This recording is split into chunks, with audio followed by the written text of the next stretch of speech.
अस्सलामु अलैकुम रहमतुल्लाहि व बरकातुहू।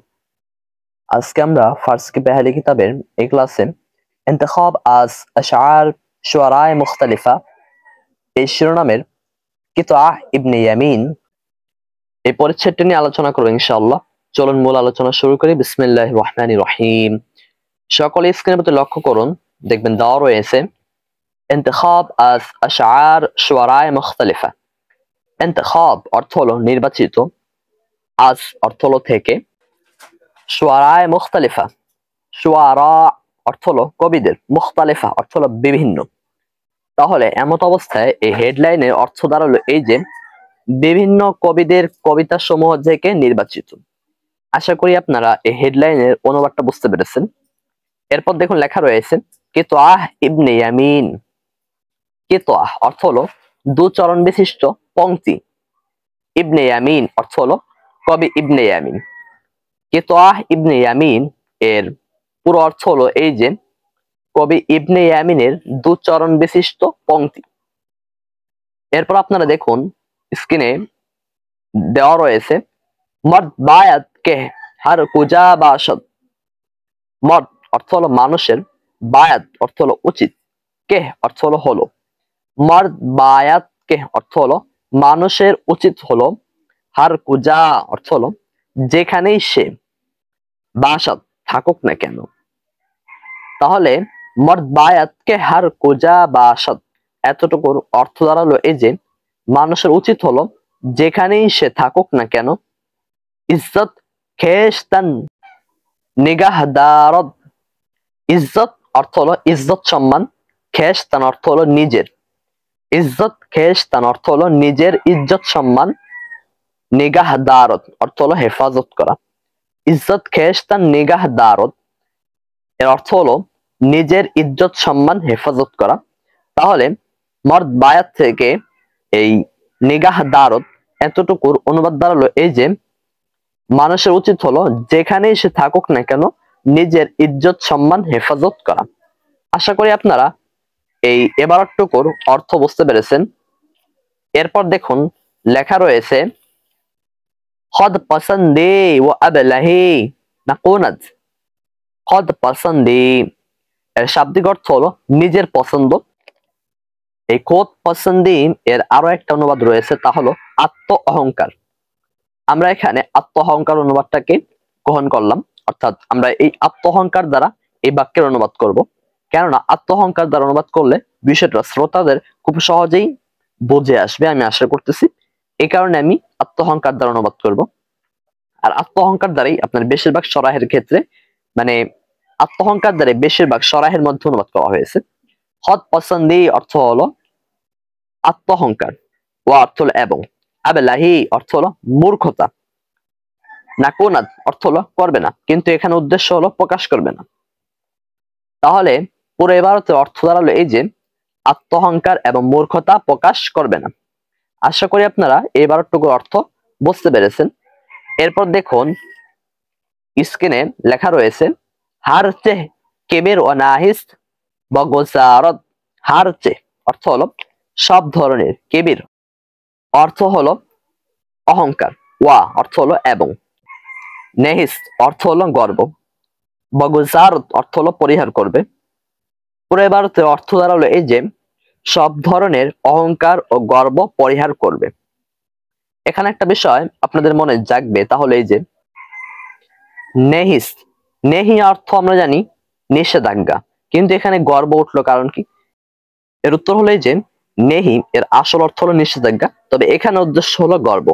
আশা করি বিষয়টা আপনারা বুঝতে পেরেছেন। এখন একটা প্রশ্ন আসে, আমরা কিভাবে বুঝবো কোন অর্থের অর্থ কোনটা হবে? এর উত্তর হলো কিছু অর্থ আপনার কবি ও লেখক আপনার তার নিজস্ব কিতাবের মধ্যে হল্লা লুগাত দ্বারা লিখে দেন বা হাসির মধ্যে লিখে দেন। আর কিছু কিছু আপনার শব্দের অর্থ কোনটা প্রযোজ্য হবে এটা আমরা জানতে পারি শারেহদের মাধ্যমে, অর্থাৎ যারা সরাহ লিখছে তাদের মাধ্যমে জানতে পারি, বা ব্যাখ্যাকারীদের মাধ্যমে জানতে পারি। যেটাই বলুন আপনার, যারা সরাহ লেখে তারা তো ব্যাখ্যাকারী হয়। এই কারণে আমি বললাম শারেহের কাছ থেকে আমরা এগুলো জানতে পারি। কোন শব্দের কোন অর্থ হবে এগুলো আপনারা একটু বিশেষ করে পড়ার সময় হল্লা লুগাত গুলো দেখবেন। এই যে এখানে নেহিস অর্থ যে গর্ব, এটা আপনার হল্লা লুগাতের মধ্যে লেখা নেই, তবে আপনারা যে উর্দু নোট আছে বা বাংলা নোট আছে সে সমস্ত নোটের প্রতি লক্ষ্য করলেই দেখবেন সেখানে এই নেহিস্ট দ্বারা উদ্দেশ্য নিয়ে সেখানে গর্ব। আশা করি বিষয়টা স্পষ্ট হয়েছে। তাহলে আমরা বুঝতে পারলাম এই এবারটুকু অর্থ দাঁড়ালো এই যে সব ধরনের অহংকার ও গর্ব পরিহার করবে। আর এখানে যদি আমরা নেহিস্ট এর অর্থ যদি নিষেধাজ্ঞা নিই তাহলে কিন্তু এবারটা মিলতেছে না। আশা করি বিষয়টা স্পষ্ট হয়েছে। এরপর দেখুন লেখা রয়েছে বতরিকে রওয়াত কে মরদম রা सरमुए যে খদ নায়া জারদ।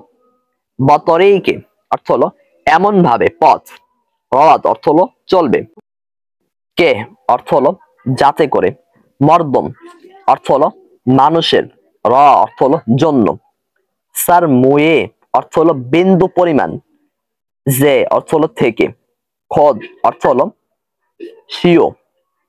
এখানে আমরা অনুবাদের সৌন্দর্যের জন্য উঠিয়েছি খদের অর্থ সিও কর্মকাণ্ডের, আর যে অর্থ হলো কারণে। যে খদ অর্থ হলো সিও কর্মকাণ্ডের কারণে, নায়া জারদ অর্থ হলো কষ্ট না হয়। তাহলে পুরো এবার তো অর্থ দাঁড়ালো এই যে এমন ভাবে পথ চলবে যাতে করে স্বীয় কর্মকাণ্ডের কারণে মানুষের জন্য বিন্দু পরিমাণও কষ্ট না হয়। এখানে বিন্দু পরিমাণও, এখানে যে আমরা ওটা উঠিয়েছি অনুবাদের ক্ষেত্রে, এই ওটাকে আমরা অনুবাদের সৌন্দর্যের জন্য উঠিয়েছি। আর আমার কাছে মনে হচ্ছে যে মানুষের জন্য, অর্থাৎ এই জন্য শব্দটাকে রহিত করে দিয়ে যদি আমরা অনুবাদটাকে আপনাদের সামনে তুলে ধরি তাহলে অনুবাদটা আরো বেশি ভালো হয়। এ কারণে আমি জন্যটাকে বাদ দিব অনুবাদের মধ্যে থেকে। এমত অবস্থায় অনুবাদ দাঁড়াবে এরকম যে এমন ভাবে পথ চলবে যাতে করে স্বীয় কর্মকাণ্ডের কারণে মানুষের বিন্দু পরিমাণও কষ্ট না হয়। তবে আপনি ইচ্ছা করলে জন্য দ্বারা অনুবাদ করতে পারেন, কোনো সমস্যা নেই। আমি আপনাদের সুবিধার্থে আরো একবার অনুবাদটা করতেছি। বতরিকে এমন ভাবে পথ চলবে কে যাতে করে মর্দমরা মানুষের জন্য অথবা মানুষের সার মুয়ে বিন্দু পরিমাণও নায়া জারত কষ্ট না হয়। আর এই যে আপনার জেখদ অর্থ হলো স্বীয় কর্মকাণ্ডের কারণে, এটাকে একটু আগে নিয়ে আসবেন অনুবাদের ক্ষেত্রে, অর্থাৎ এভাবে অনুবাদ করবেন এমন ভাবে পথ চলবে যাতে করে, এই যে যাতে করে, এরপর আপনারা জেখদের অনুবাদটাকে এখানে আনবেন, অর্থাৎ যাতে করে স্বীয় কর্মকাণ্ডের কারণে, এমন ভাবে পথ চলবে যাতে করে স্বীয় কর্মকাণ্ডের কারণে মানুষের বিন্দু পরিমাণও কষ্ট না হয়। আশা করি আপনারা এই বাক্যের অনুবাদটা বুঝতে পেরেছেন। এরপর দেখুন লেখা রয়েছে হামাহ কাসরা আজ খেস বাদানুদ।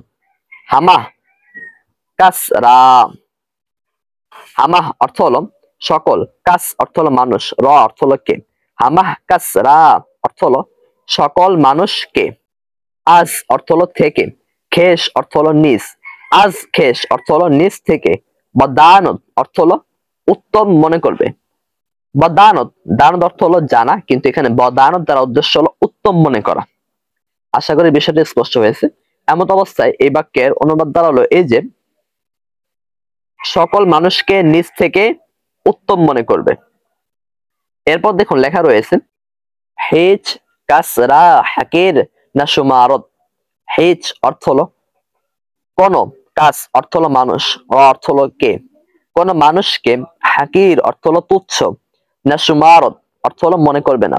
হিজ অর্থ হলো কোন, কাস অর্থ হলো মানুষ, র অর্থ হলো কে, কোন মানুষকে, অথবা আপনি অনুবাদ এভাবেও উঠাতে পারেন কোন ব্যক্তিকে, অথবা আরো সংক্ষেপে অনুবাদ উঠাতে পারেন হিজ কাস রা অর্থ হলো কাউকে, হাকির অর্থ হলো তুচ্ছ, না সুমারত অর্থ হলো মনে করবে না। কাউকে অথবা কোন ব্যক্তিকে অথবা কোন মানুষকে তুচ্ছ মনে করবে না। যেভাবে আপনি অনুবাদ করুন না কেন অনুবাদ হয়ে যাবে। আশা করি আপনারা আজকের ক্লাসের মধ্যে যে সমস্ত ইবারত নিয়ে আলোচনা করা হয়েছে তা আপনারা বুঝতে পেরেছেন। সকলেই দিনের স্বার্থে ভিডিওটি সওয়াবের নিয়তে শেয়ার করে দিবেন, যাতে করে আপনার আত্মীয়-স্বজন, বন্ধু-বান্ধব এই ক্লাসটির মাধ্যমে উপকৃত হতে পারে।